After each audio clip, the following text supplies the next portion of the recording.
I want to take a moment to talk about a new poll released by Zogby Analytics. And if you are a burner and you're still feeling the burn in 2017, then this is a poll that I think is particularly important for you. So when you look at this poll, it's about the 2020 Democratic primaries, and as you will see here, Bernie Sanders is currently leading with 28%. And then in second place, we have not sure being the second highest option. In third, we have Joe Biden with 17%, Elizabeth Warren with 12%, Mark Zuckerberg with 7%, which is embarrassingly high. We have Kamala Harris with 6%, Kirsten Gillibrand with 3%, Andrew Cuomo with 3%, Amy Klobuchar with 1%, and also Terry McAuliffe with 1% as well. Now, this is very early, so we are not able to really take anything away from this other than the fact that this is just a gauge of where the country is at right now.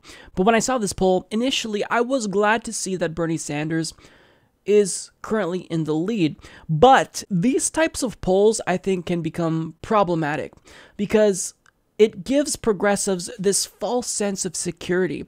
It tells us that we really don't have to fight very hard in 2020 because Bernie Sanders is already leading. He's the most popular politician in the country. He has the most name recognition now, aside from Joe Biden. So really, I don't have to work that hard.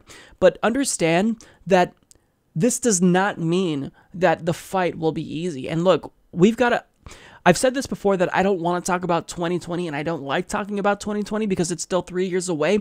But if we really want to win and defeat Donald Trump in 2020, then progressives have got to hit the ground running. And I don't want us to become complacent. And really the biggest number here that is the most telling is that 23%, where it says that many voters, almost a quarter of them, are not sure. Because this tells us that all of those, all 23% of those voters, they could go to an establishment candidate or they could go to a progressive like Bernie Sanders or Elizabeth Warren. But to me, that communicates to me really that they're looking for someone new. So here's what this tells us. One, this doesn't take into account any shenanigans that the DNC may pull. And this also doesn't tell us about contenders and how well they may do who haven't even signaled that they might be running. It doesn't account for Cory Booker. It doesn't account for a potential Hillary Clinton run. Even though she said she's not going to run, I still think that that's something that you should consider. It doesn't account for Tim Kaine.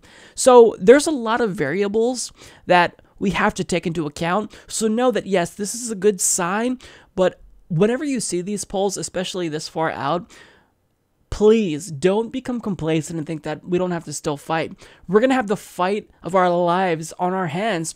And I think the fight's probably going to be even more hard this time because now that the Democratic Party establishment knows how powerful Bernie Sanders is and the progressive movement has become, they're going to try to pull out all the stops. We have to be cognizant of the reality of the situation and we can't get too secure.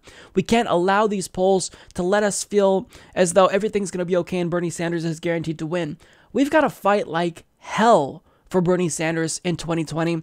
And currently what we can do is show strength by promoting progressive policies like Medicare for all, like net neutrality, like tuition-free public colleges and universities. Because if we promote these ideas that Bernie Sanders will inevitably run with in 2020, if we could boost their popularity by just having a conversation about it and spreading the word about it, that makes us all the more powerful. So these polls, yes, they're a good sign at the current state of affairs in American politics, but anything can happen, times can change, and we have to not become complacent because of polls like this. So yes, it is good news, and I want to share this with you because I want you, for once, to feel optimistic when you finish watching a Humanist Report video.